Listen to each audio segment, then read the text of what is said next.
Hello everyone, जैसे कि मैंने कल सिलेबस में बताया था कि हम इंग्लिश एंड रीजनिंग के सारे इम्पॉर्टेंट टॉपिक्स कवर करेंगे। सो इंग्लिश की अगर हम वेटेज की बात करें बीएड एग्ज़ाम में, so as per the Delhi university pattern, जो एग्ज़ाम पैटर्न अभी तक ऑब्जर्व हुआ है, तो उसमें इंग्लिश की वेटेज 20 मार्क्स तक आती है। And as per IP university, that is Indraprastha university, उसके हिसाब से जो भी एग्ज़ाम पैटर्न है उसकी 60 मार्क्स तक की इंग्लिश आती है, जिसमें 15 क्वेश्चंस जो हैं वो एक्सपेक्टेड होते हैं इंग्लिश में। नेक्स्ट और first topic is comprehension.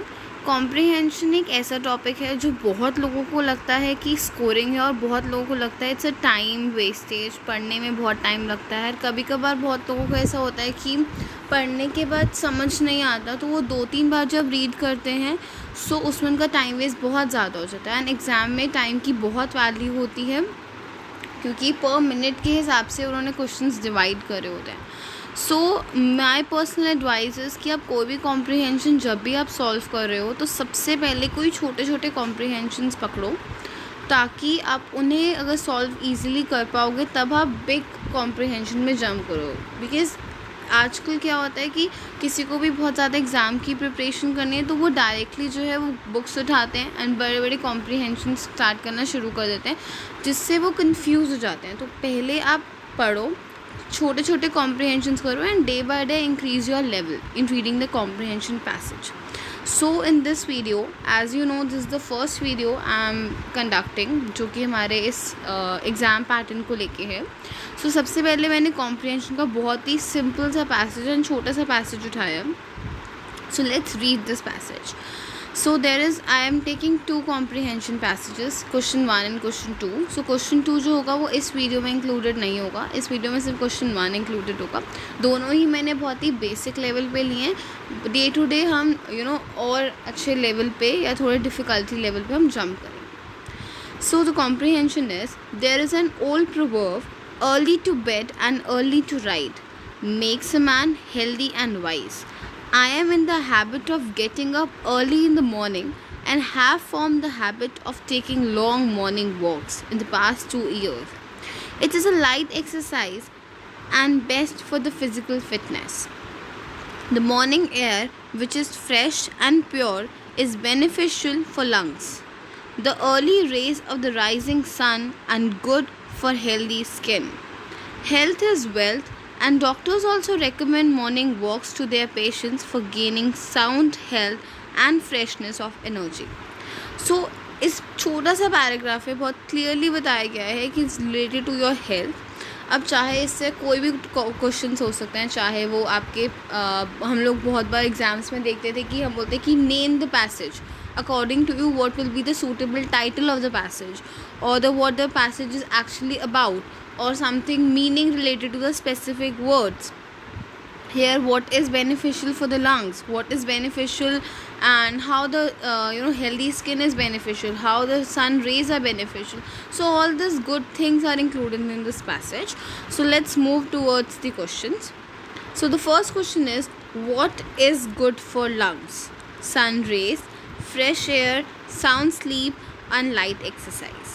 I personally suggest please pause the video here and एक बार दोबारा से आप comprehension पढ़ें अगर कहीं, क्योंकि इसके जितने भी options हैं वो सारे बहुत ही closely related होते हैं।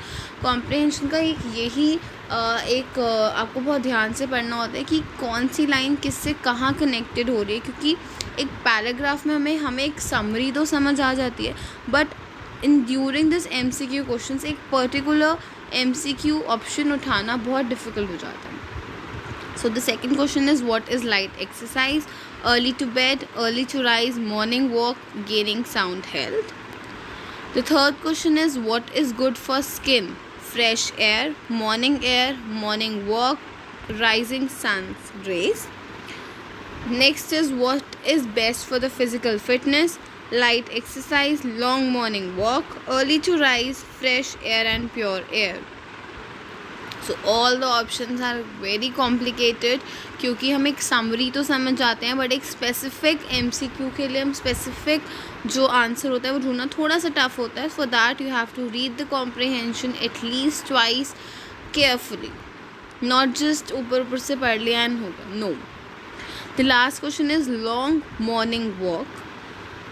What? Bring sound sleep, ensure physical fitness, ensures healthy skin, keep healthy, wealthy and wise. Again, I am showing you the passage. If anyone wants to read once again, may read it.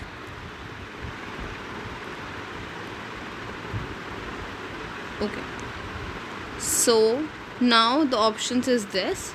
For the first question, that is what is good for lungs? Sun rays, fresh air, sound sleep, light exercise. The answer is fresh air.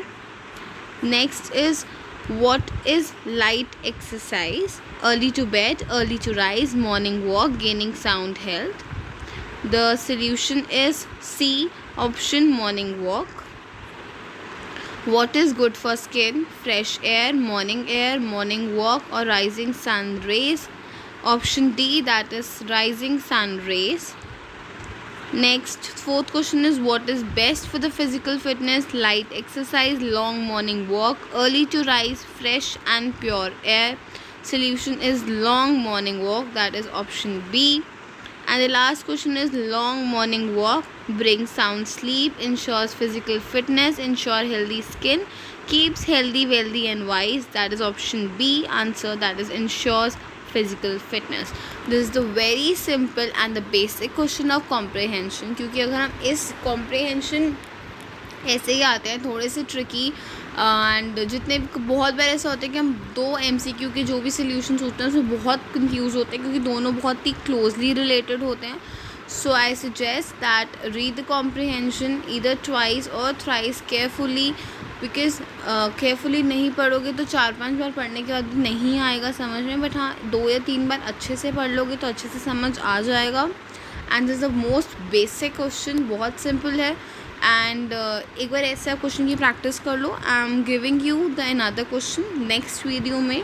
आप ये दोनों basic question की अच्छे से practice कर सकते हो. उसके बाद आप कुछ कॉम्प्लेक्स और पैसेजेस में जा सकते हो जिसकी मैं वीडियो